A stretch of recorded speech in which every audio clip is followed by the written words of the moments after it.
أعيننا محمد قدوة القادات وعلى آله وأصحابه أنجم الزاهرات صلاة وسلاما دائمين إلى يوم الميقات. أما بعد، حضرة المكرمين والمحترمين, para alim ulama, para kiai, para asatidzah, para ustadzat, para tokoh-tokoh masyarakat, segenap pengurus Masjid Jami Al-Mukarramah, para jamaah sekalian, ibu-ibu, bapak-bapak yang dirahmati oleh Allah Subhanahu wa taala. Alhamdulillah atas limpahan dan karunia yang Allah berikan kepada kita semua hingga pada hari ini, di bulan yang mulia ini, kita masih bisa berjumpa, bermuajahah dalam keadaan sehat, afiah. Mudah-mudahan Allah tetapkan nikmat kepada kita semua. Allah berikan kesehatan untuk kita semua. Sebelum kita melanjutkan pembacaan kitab Riyadhus Shalihin yang dikarang oleh Al-Imam Nawawi alaihi rahmatullah, mari kita membaca suratul Fatihah yang pahala daripada pembacaan suratul Fatihah ini kita hadiahkan kepada orang-orang tua kita yang telah mendahului kita, para guru-guru kita, handai tolan kita, sahabat dan teman-teman kita. Mudah-mudahan Allah Subhanahu wa taala menempatkan mereka di raudhah min riyadil jannah, mengampuni dosa-dosa mereka, mengangkat derajat mereka. Juga mudah-mudahan Allah berkahi kita semua, Allah berikan kebaikan dunia dan akhirat untuk kita. Ala hadhihi niyyah wa kullu niyatin salihah jami'ah syamilah min khairatid dunya wal akhirah wa ila hadratin Nabi Muhammadin sallallahu alaihi wasallam. Al-Fatihah. Bismillahirrahmanirrahim. Bismillahirrahmanirrahim. Maliki yaumiddin. Iyyaka na'budu wa iyyaka nasta'in. Ihdinas siratal mustaqim.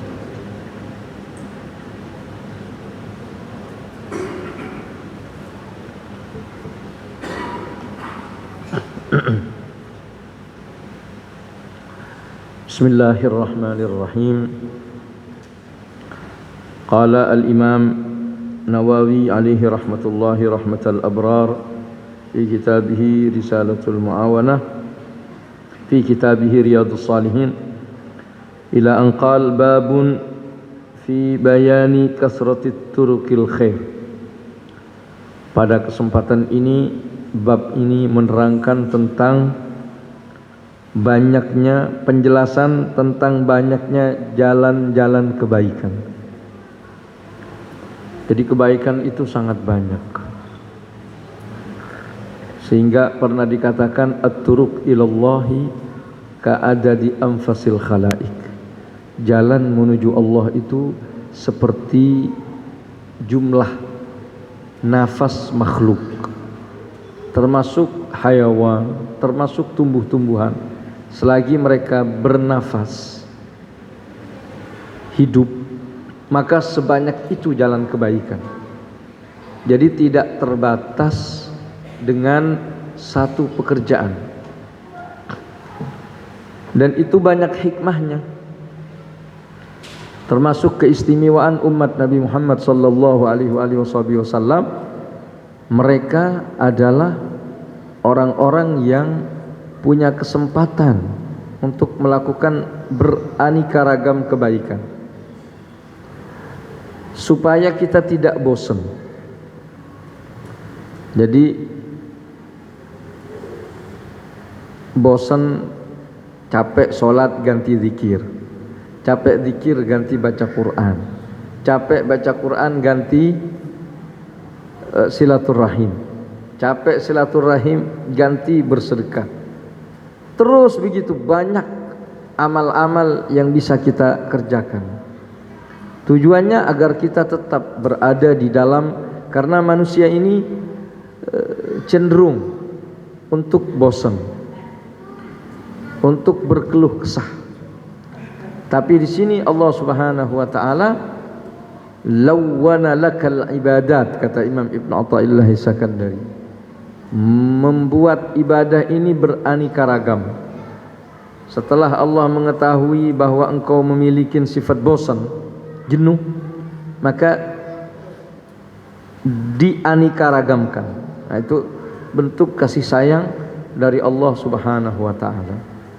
Tergantung himmah, semangat kita, kemauan kita. Karena kebaikan itu terbuka lebar, gratis lagi. Tapi giliran kemaksiatan meskipun mahal, banyak yang suka. Padahal mahal. Ini kita pergi untuk sholat, pergi untuk melakukan kebajikan, nggak ada itu.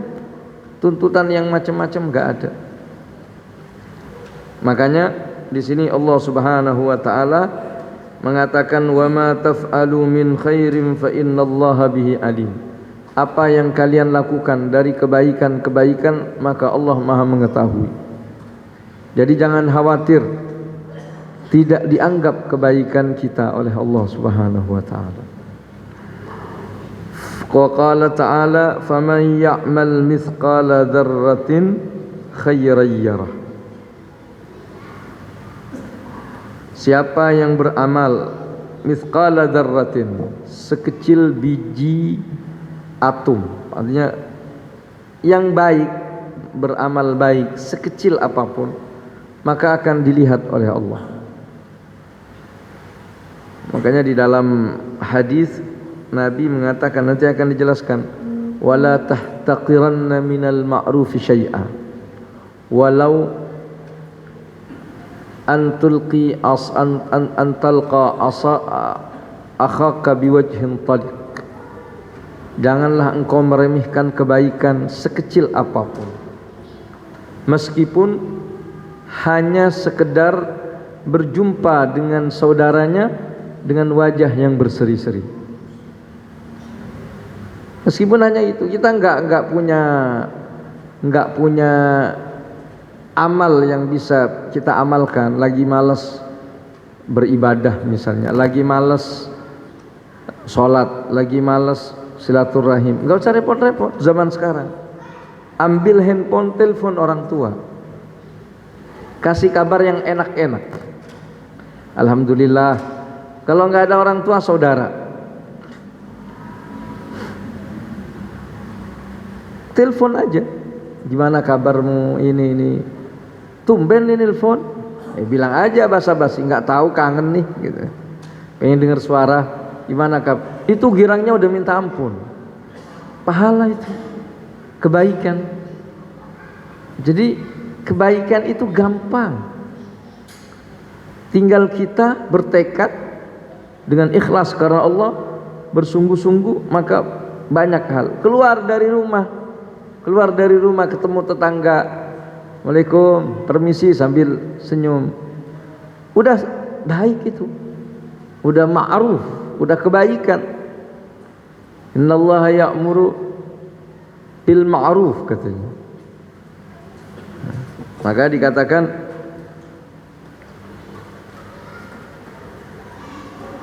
di dalam ayat yang lain, man amila salihan falinafsih. Siapa yang beramal saleh maka itu untuk dirinya sendiri, bukan untuk Allah. Allah ini menciptakan kita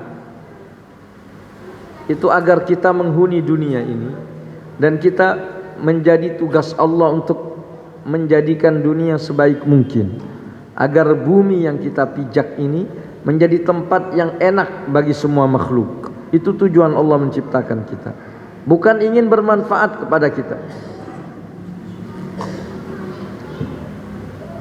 Makanya ketika Allah ingin menciptakan manusia, Allah berfirman, inni ja'ilun fil ardi khalifah. Wahai malaikat, ini kepada malaikat Allah mengatakan, aku akan menciptakan khalifah, penggantiku di bumi. Malaikat itu berkata, ataj'alu fiha man yufsidu fiha. Ya Allah, apakah engkau akan menciptakan makhluk yang akan merusak. May yufsidu fiha wa may yufsidu fiha, orang yang merusak di bumi, wa yasfikud dima, dan menumpahkan darah. Wa nahnu nusabbihu wa nuqaddisu lak, sedangkan kami menyucikanmu, beribadah kepadamu, tidak bersekutu kepada selain dirimu, dan lain sebagainya. Artinya ada beberapa sifat yang tidak layak untuk menjadi khalifah fil ard. Apa sifat itu? Sifat itu adalah ifsadu fil ard, merusak. Merusak macam-macam. Ada yang merusak lingkungan, nggak layak, dia tidak disebut sebagai khalifatullah.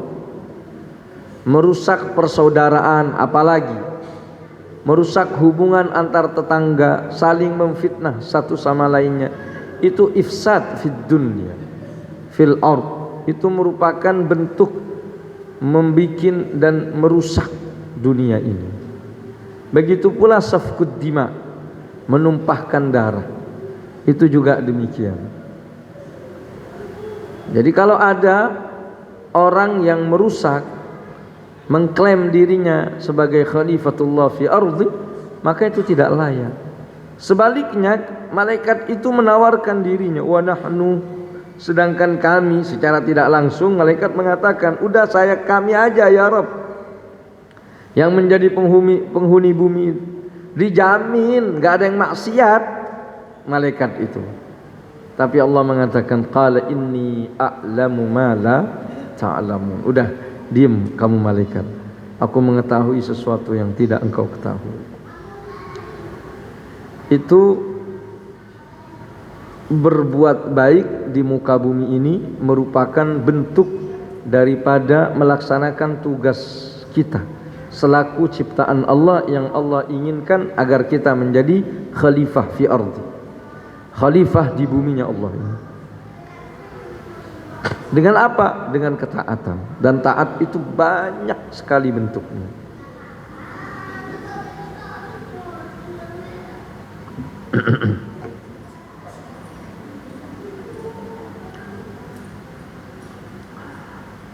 Wa ammal wal ayatu fil babi katsiratun. Ayat-ayat di dalam hal ini, tentang bab ini, fastabiqul khairat misalnya, itu banyak sekali ayat-ayat yang berkaitan dengan bab ini. Adapun al-hadis, wa ammal ahaditsu fakatsiratun jiddan, hadis-hadis juga sangat banyak. Wa hiya ghairu munhasiratin, dan tidak terhitung jumlahnya. Fanadhkuru tarafan minha, saya hanya ingin menyebutkan beberapa cuil gitu, beberapa bagian, berapa bagian dari ujung sedikit saja.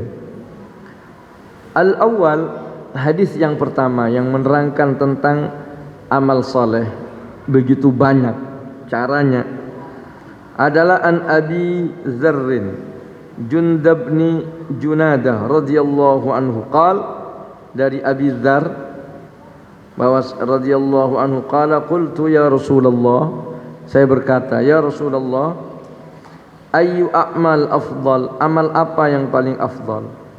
Ini sahabat pengennya yang paling agung, yang paling tinggi, itu keinginan mereka, yang paling banyak pahalanya.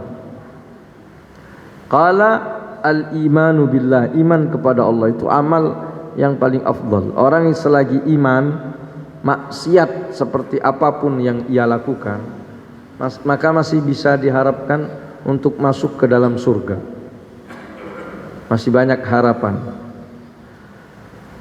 Kemudian wal jihadu fi sabilillah, al-iman, karena iman ini luar biasa. Orang yang beriman itu membuat api neraka padam. Kata neraka jahanam ketika di sirat nanti orang-orang beriman lewat, dia mengatakan, juz ya mu'min akhraqin nur, katanya, Pergilah engkau, cepatlah, lewatinlah segera, sebab cahayamu membakar diriku. Jadi cahaya orang-orang yang beriman itu membakar api neraka.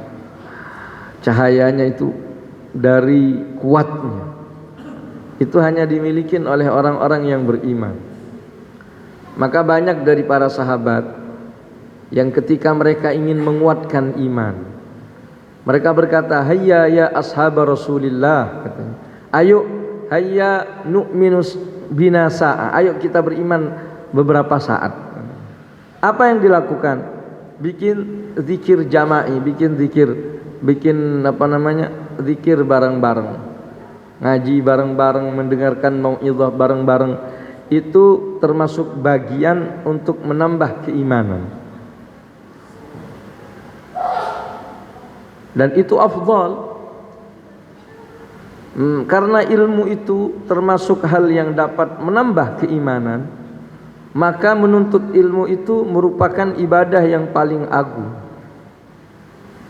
Sampai-sampai Nabi menganalogikan, mengumpamakan bahwasannya menuntut ilmu itu lebih baik daripada iyadatu alfi maridin, lebih baik daripada mengunjungi 1000 orang sakit. Kan menjenguk orang sakit pahalanya besar. Ini seperti 1000 jumlahnya, 1000 orang sakit dijenguk, pahalanya seperti itu. Menuntut ilmu itu. Wa min tashyi'i alfi janazatin, dan lebih afdal daripada mengantarkan jenazah, bertakziah, Allah bahasa kita. Itu lebih afdal, bahkan kata Nabi lebih afdal min alfi rak'ah. Entah itu ucapan Nabi atau tabi'in. Min alfi rak'ah, lebih baik daripada 1000 rakaat.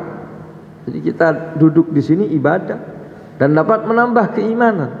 Iman kita semakin meluap. Maka ini menjadi paling afdalnya amal. Amal yang paling afdal di sisi Allah Subhanahu wa taala. Kemudian wal jihadu fi sabilih, dan berjihad di jalan Allah. Jihad itu banyak. Bukan hanya mengangkat senjata. Mengangkat senjata melawan musuh-musuh Islam itu bagian daripada jihad. Tapi bukan itu semata-mata jihad. Banyak jihad. Belajar itu jihad, menafkahin keluarga itu jihad. Seperti yang disebutkan oleh Nabi Muhammad sallallahu alaihi wasallam. Bahkan Abi Dzar, salah seorang sahabat Nabi, Abi Darda, pernah mengatakan, faman dhanna anna talabal ilmi laysa bi jihadin faqad naqasa fi aqlihi wa din. Siapa yang menyangka bahwa menuntut ilmu itu bukan jihad di jalan Allah, berarti akal dan agamanya enggak sempurna, kurang. Jadi ini kita ini sedang berjihad di jalan Allah, karena dengan ini terjaga agama kita, terjaga pengetahuan kita tentang seputar makrifah kepada Allah semakin bertambah dan seterusnya. Jihad, di antara jihad adalah menyantuni anak-anak yatim, orang-orang yang membutuhkan dan lain sebagainya. Itu jihad fisabilillah. Menafkahin anak dan istri seperti yang diriwayatkan oleh Nabi Muhammad sallallahu alaihi wasallam, siapa yang keluar untuk bekerja, untuk menafkahin dirinya, orang tuanya atau anak istrinya, fahuwa fi sabilillah, maka itu merupakan sabilillah, jihad fi sabilillah, kata baginda Nabi Muhammad sallallahu alaihi wasallam. Itu jihad. Sedangkan paling afdalnya jihad di zaman sekarang adalah mendidik keluarga dan anak-anak kita agar tetap istiqamah di dalam iman, di dalam Islam, di dalam akhlak, di dalam pekerti. Maka itu merupakan jihad terbesar di zaman kita sekarang. Bersabar untuk menjadi contoh dari anak-anaknya, bersabar untuk mengarahkan mereka. Kadangkala kita harus mengalahkan perasaan kita demi anak, agar anak menjadi orang yang saleh dan salihah. Alhamdulillah. Itu semua jihad terbesar di zaman kita sekarang. Perlu duduk bersama antara suami dan istri, memikirkan masa depan anaknya di dalam agama khususnya. Keluarganya, keturunan ini gimana? Bukan dicuekin, yang penting dirinya baik dan saleh. Dirinya Masya Allah suka qiyamul lail, suka puasa, tapi anak cucunya dibiarkan tersesat. Nggak peduli kerjanya apa, nggak peduli rezekinya dari mana, nggak peduli sholatnya bagaimana, nggak peduli. Wah, ini yang repot. Jadi di zaman kita sekarang ini adalah jihad yang paling besar itu adalah mendidik anak kita. Nah, kemudian qultu ayyur riqab afdalu, budak yang mana yang paling afdal untuk kami merdekakan? Tentu ini setelah masuk Islam tentunya budaknya. Dikatakan apa? Anfusuha inda ahliha, yang paling berharga, yang paling baik bagi keluarganya. Wa aktsaruha samanan, dan budak yang paling mahal. Jadi beli budak. Jadi budak itu memang dari dulu ada perbudakan, tapi sedikit demi sedikit Islam itu menghapus perbudakan. Tadinya ada perbudakan, nggak bisa dipungkirin, tapi akhirnya dengan kafarat, orang yang berbuat salah merdekakan budak. Kemudian termasuk paling afdalnya amal memerdekakan budak. Pernah Hasan Al-Basri itu didatangin oleh sekelompok budak dan minta kepada beliau untuk berceramah tentang atau seputar keutamaan memerdekakan budak.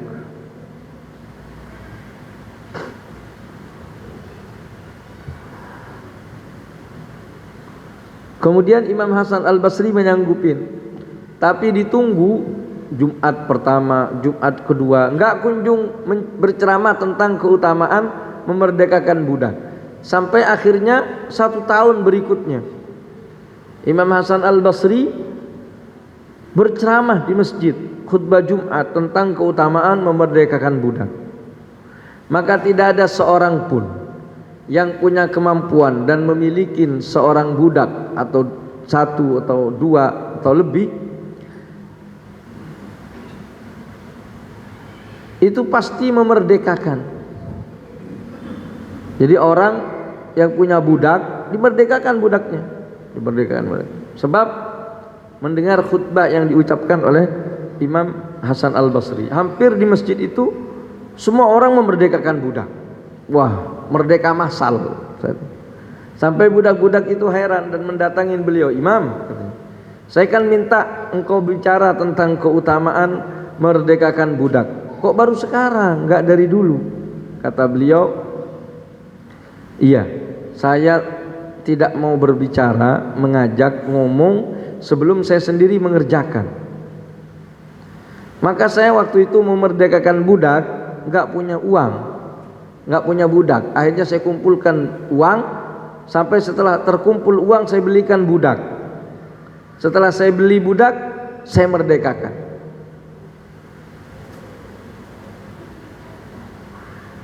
Sebab ajakan yang dimulai oleh si pengajak itu lebih efektif. Nah, dulu saya nggak punya, sekarang saya punya dan sudah saya merdekakan, baru saya berani ngomong. Baru beliau ngomong, langsung omongannya didengarkan oleh seluruh penduduk yang ada di situ. Nah, Itu paling afdalnya memerdekakan budak adalah yang paling mahal. Lan tanalul birra hatta tunfiqu mimma tuhibbun. Kalian tidak akan mencapai kebaikan hingga menginfakkan sesuatu yang kau cintai, yang paling disukai. Sebagian guru itu pernah ngasih jam tangan. Jam tangannya mahal, Rolex mungkin, atau apa, kan mahal itu. Dikasih, ini kan mahal, udah ambil aja katanya.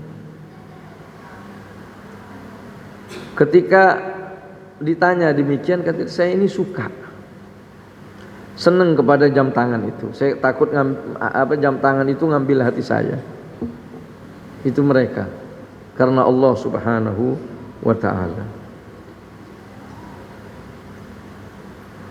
Fa illam af'al tu'inu sani'an aw tasna'u li akhraqa qultu ya Rasulullah ara'aita in da'uftu min ba'dil a'mal qala takuffu syarrika 'anil nas fa innaha sadaqatun minka ala nafsika muttafaqun alaih. Kalau saya tidak sanggup ya Rasulullah, katanya, tu'inu, kata Nabi, qala tu'inu sani'an, membantu orang yang lagi bikin apa, orang lagi ada keperluan, membantu. Ada orang kawinan, orang apa. Kalau enggak bisa jihad, enggak bisa memerdekakan budak, ini butuh tenaga, pengorbanan jiwa raga, ini butuh harta. Enggak sanggup ya Rasulullah, apa yang bisa saya lakukan? Kata Nabi, tolong orang yang membutuhkan. Dalam riwayat yang lain, tu'inu dha'ian, untuk membantu orang yang tersesat. Jadi itu merupakan pahala yang luar biasa. Orang yang, atau membantu mencarikan barang yang hilang milik orang lain. Jadi kalau kita nggak sanggup berjihad, nggak sanggup untuk memerdekakan budak, ya sudah, ini nolongin orang. Au dikatakan, qultu ya Rasulullah araita in da'uftu an ba'dil amal qala takufu syarrika anin nas. Kalau memang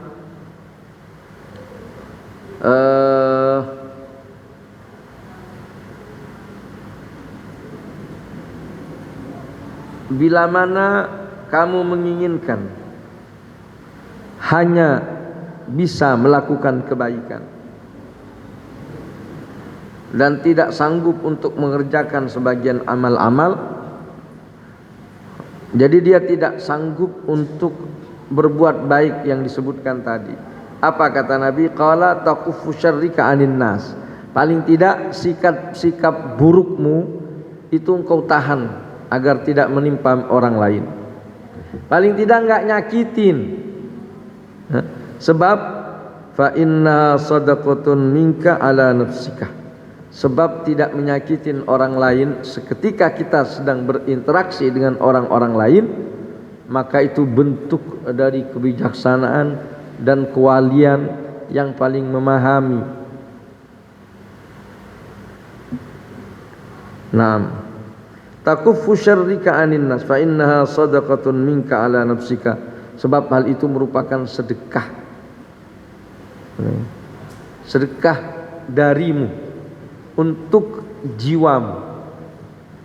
Ketika kita, kata Nabi dalam sebuah hadis, la ayyaqdiya hajat hadhil mar'ah, kata Nabi, memenuhi kewajiban wanita ini, disebutkan di situ. Nah, agak ngantuk ya. Jadi kurang kurang konsentrasi ya.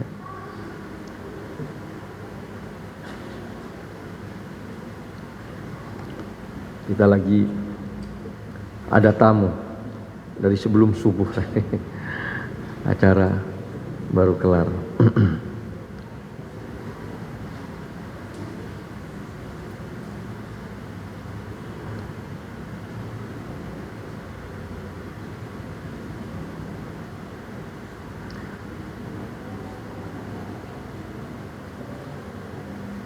Jadi kalau kita nggak sanggup untuk mengerjakan pekerjaan yang besar tadi, bantu orang lain. Kalau tidak sanggup untuk bantu orang lain, jangan ganggu orang lain, karena itu sedekah. Jadi kalau kita nggak ganggu orang lain, kadang namanya manusia ada aja iseng. Jangan ganggu orang udah. Itu amal yang paling agung, termasuk babul khairat, pintu-pintu kebajikan. Kemudian kata Nabi as-sani an Abi Dzarrin aydan, dari Abi Dzar radhiyallahu anhu, anna Rasulullah sallallahu alaihi wa alihi wasallam qala yusbihu ala kulli sulami min ahadikum sadaqah. Tiap sendi yang ada pada diri kalian itu harus disedekahkan. Sendi kita menggerakkan ini itu ada sedekahnya. Wa kullu tasbihatin sadaqah. Setiap tasbih yang kita ucapkan di dalam salat ataupun di luar salat, maka itu sedekah. Wa kullu tahmidatin sadaqah. Setiap kebajikan itu sedekah. Wa kullu tahlilatin sadaqah. Setiap tahlil itu sedekah. Wa kullu takbiratin sadaqah wa amrun bil ma'rufi sadaqah. Setiap takbir itu adalah ada sedekah tersendiri. Melakukan amar ma'ruf nahi munkar juga begitu. Wa yajzi'u min dzalika rak'atani yarka'uhuma min ad-duha.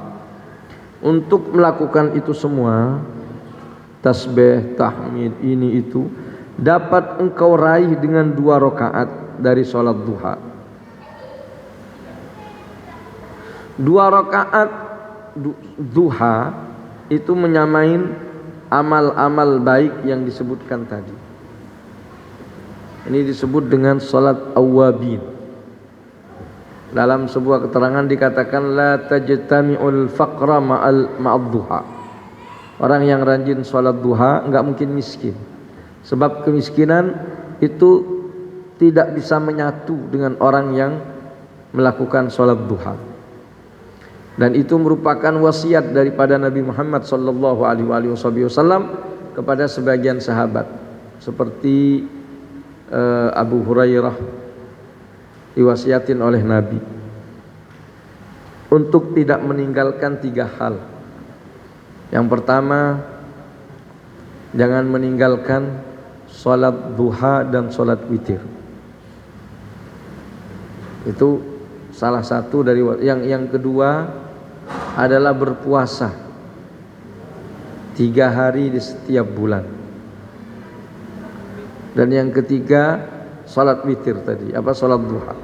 Jadi salat witir, puasa dan salat duha itu pesan Nabi Muhammad sallallahu alaihi wasallam.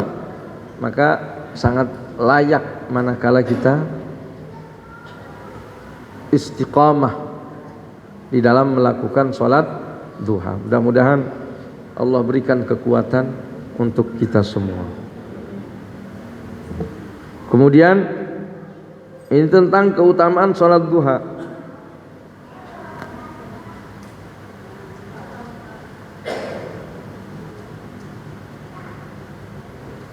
Nah, ya, kita sampai di sini dulu. Insyaallah bentar lagi sudah azan. Mudah-mudahan ada manfaatnya dan kita dilindungi oleh Allah Subhanahu wa taala zahir dan batin. Mudah-mudahan diberkahi hidup kita semua, anak-anak kita, keluarga kita. Sallallahu ala sayyidina Muhammad wa ala alihi wa sahbihi wasallam. Walhamdulillahi rabbil alamin.